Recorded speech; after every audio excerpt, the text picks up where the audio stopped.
Hello dear viewers and welcome back to the review program. In this episode we will discuss the topic that directly influences Uzbekistan's future, digital transformation in education and how it can prepare the workforce for tomorrow's challenges. With initiatives like Digital Uzbekistan 2030, Uzbekistan is taking significant steps toward modernization. Technology is revolutionizing the education, industry and daily lives of the people. But it also brings some challenges. So how do we train teachers to effectively integrate technology? How do we ensure access for digital resources for students across Uzbekistan? And most importantly, how do we prepare the youth for future jobs that don't even exist yet?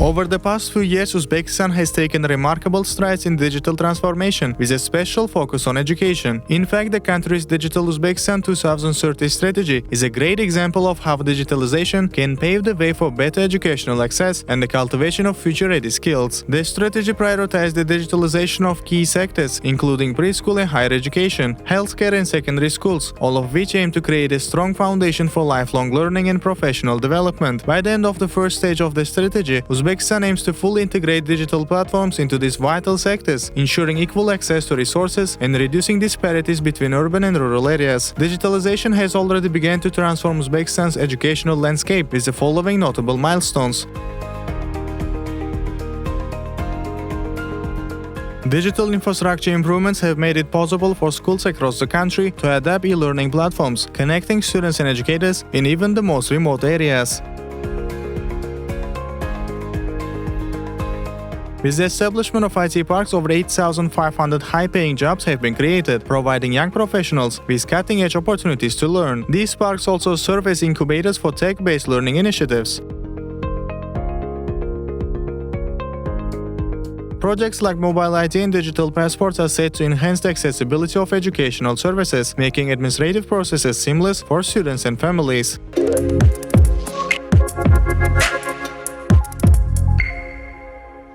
Digital transformation in education brings many positive outcomes, but it may also have negative impacts. Of course, new AI-integrated technologies and teaching methods can enhance education quality. However, have you considered that these innovations might one day replace teachers in schools, institutes and universities?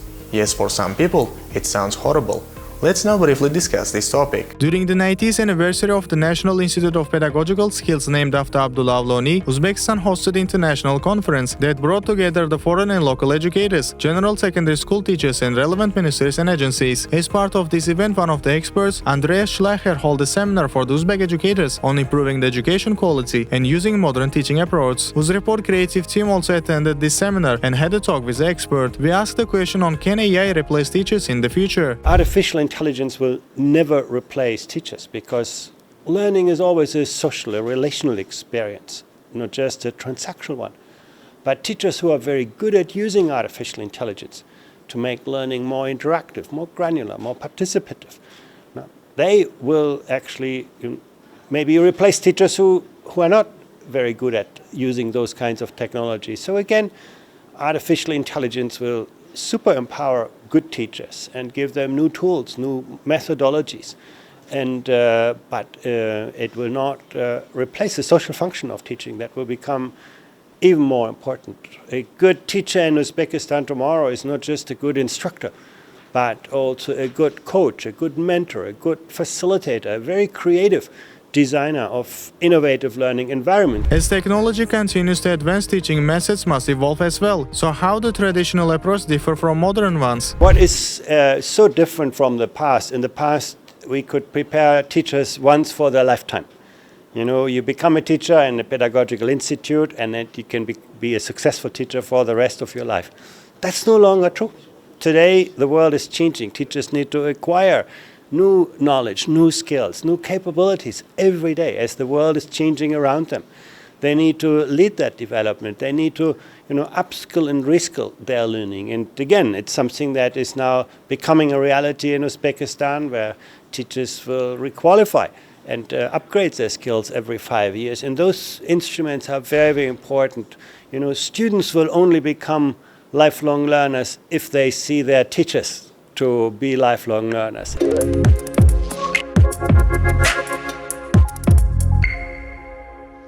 The focus on digital literacy and technological skills is crucial for preparing Uzbekistan's workforce to compete in global markets.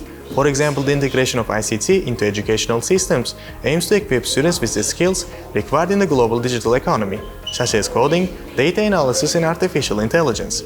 These initiatives not only contribute to personal growth, but also align with the country's broader goal of achieving the UN Sustainable Development Goals by 2030.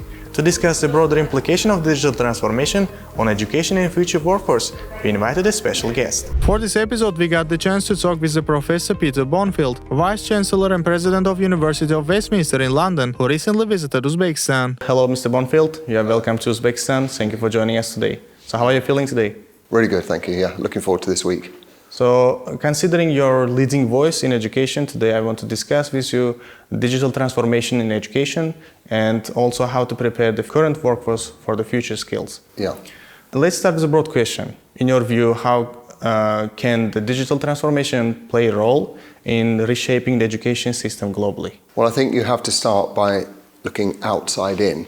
So you have to look at how the world is changing, how digital is changing the world, and therefore how you equip young people or people through life with the skills they need to deliver the outcomes that are required by the world around digital.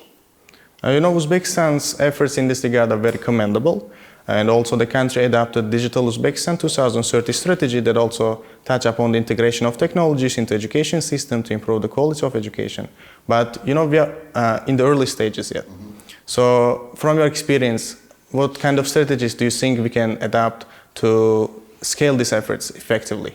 Well, the most important thing is we enable our students, whatever they're studying, to be able to embrace digital in all its forms. So, if you think about artificial intelligence, for example, and how AI is being used across many different sectors, many different industries to change and transform how things are, then we need to make sure that our students are really familiar with AI and are able to apply it in the world of work. If you look at the balance of skills and qualifications that are required, there's a lot more that will be done digitally and by artificial intelligence that humans are doing now, engineering outcomes and things like that, for example.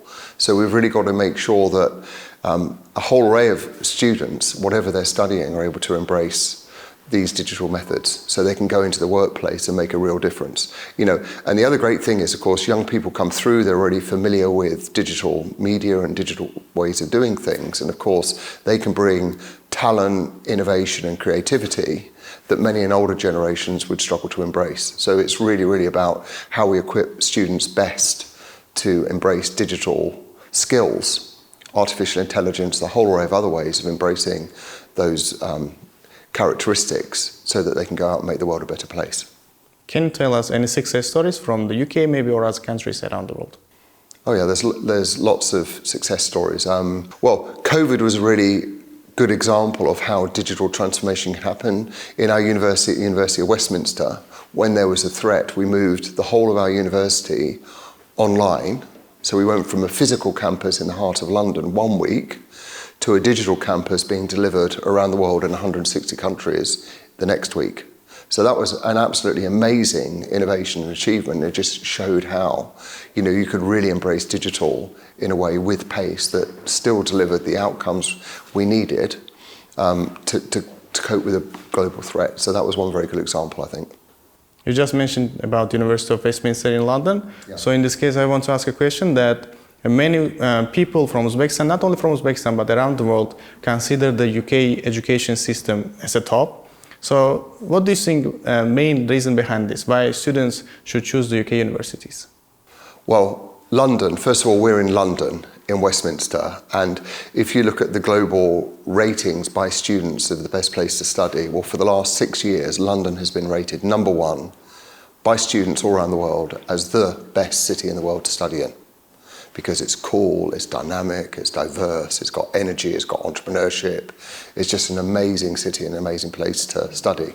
And then higher education in the UK, of course, has always been one of our great strengths. It's something we've worked really hard on and really supported through centuries, many hundreds of years. So we have a great history of providing excellent education. And of course, what's happening now with our partnership with Wyatt here in Tashkent, now over 20 years old, we've worked together in partnership really to make sure that here at Wyatt, we're learning together in how to provide excellent, high-quality education for all our students, which in turn makes them great global citizens and ready to go out there in the world of work and make a real impact in this country, which is changing so quickly. With positive results, the digital transformation can also bring some challenges, for example, for the remote areas where the infrastructure is lacking. Yeah. So what do you think, what kind of solutions can the governments implement in this case? Well, many governments in most parts of the world are recognizing providing digital access is an essential part of delivering a fair and equitable and prosperous societies. So it's very, very important that governments make sure that people aren't disadvantaged anywhere and they can take advantage of this. So in the UK, for example, we have a programme to make sure that everybody, everywhere, has the same access to digital provision as others. And I think that needs to be a quest for all governments everywhere. Then you get the best outcomes. Later today, we have a conference here on Sustainable Development Goals. And again, in developing parts of the world, it's very important also that everybody has the right access to digital to help them fulfill their potential and to make sure we have an equitable, fair world out there. What about private sector? How can private sector help the government in this issue? Well, the private sector, of course, is very ambitious. There's huge amount of innovation, huge amount of wealth creation around the world. Many of the digital systems that are deployed are global. They might be run from one particular country or originated in one country, but they operate all around the world. And of course, the industry is really embracing digital very, very, very, very fast. And it's about how that combination between the public sector and the private sector work together to deliver the best possible outcomes. But that will only work, or that will work better when we have young, talented graduates who have embraced these skills in their learning to go out there and to deliver the innovation, the creativity, the ambition, the pace that's required to make things happen. So, for young people that are going to university, or anybody that's going to university, digital is a really exciting thing to embrace and a really necessary part of the educational endeavour that will power Uzbekistan and the rest of the world in the way it needs to go. There are also, of course, threats. There's a negative side to digital provision as well and how digital is being used. So also understanding the ethics and the principles of how it works well is also an essential part of delivering good outcomes for the world going forward. So, young people can help, yes, but many jobs that exist today may not be in the future because of the technology. What do you think the Uzbekistan should focus, what kind of skills should be focused to prepare the current workforce for the future jobs? Well, you're right. There are lots of tasks that can be done quicker and more efficiently by artificial intelligence than might be done with other things. And I think the way to look at that is to say, well, how then does the human time spent add real value to the delivery of outputs, the delivery of outcomes that work better for society? So you have to think, how does AI and similar, how does it enable people and humans to put their energy and their talent and their brain power into things that really make a difference rather than more mundane administrative tasks? So actually there's quite a lot of time saving, and you're right, there are some jobs that will go, but then there are other jobs that will be created. And generally I think we should think of it as a way of adding value and efficiency for the human mind to actually make more of a difference. So there are lots of examples of that.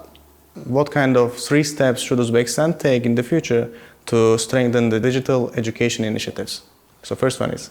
Yeah, so I think the philosophy, the approach needs to be, how do we provide education that equips and enables every learner to understand and be able to use digital skills, new technologies, artificial intelligence in ways that mean that when they go out into the workplace, they're a really great employee that is already familiar with these skills. So it's really about, that's the key thing. The most important thing is every graduate understands these digital skills and can deploy them. That's number one. And then of course in delivering them, it means that when we're looking at how we provide the education, we have digital technologies and more traditional analog methods all together. And then also we create and we look at the system of factors and how we think about how science, technology, engineering and maths, for example, some of those tasks will be done by artificial intelligence and things in the future. But most of those themes, those topic areas are applied to deliver better outcomes for humanity, for the planet, for the Sustainable Development Goals. So again, thinking about that transformation and the types of jobs that are required for the future is also a really important thing to embrace and consider. You know, and here at Wyatt, we have a lot of business students, data analytics students and others. And for those students as well, embracing digital and AI in ways that help them to run better, more sustainable businesses that make more positive impact on the world is an opportunity. And of course, here in Uzbekistan, a country that's developing so fast, you know, that it's just, there's so much opportunity and need here, you know, and the wider region. There's really a massive opportunity here. Thank you for your answers. It was a great pleasure to talk with you. Great pleasure too. Thank you. Digital transformation is not just about integrating technologies, it's about redefining how we can educate and prepare the people for the rapidly evolving future. Uzbekistan's proactive approach, especially in education, is setting strong example for other nations, and we hope it continues to be like that. Here our analysis comes to an end. Thank you for watching. Don't miss a review program every Sunday on Uz Report TV.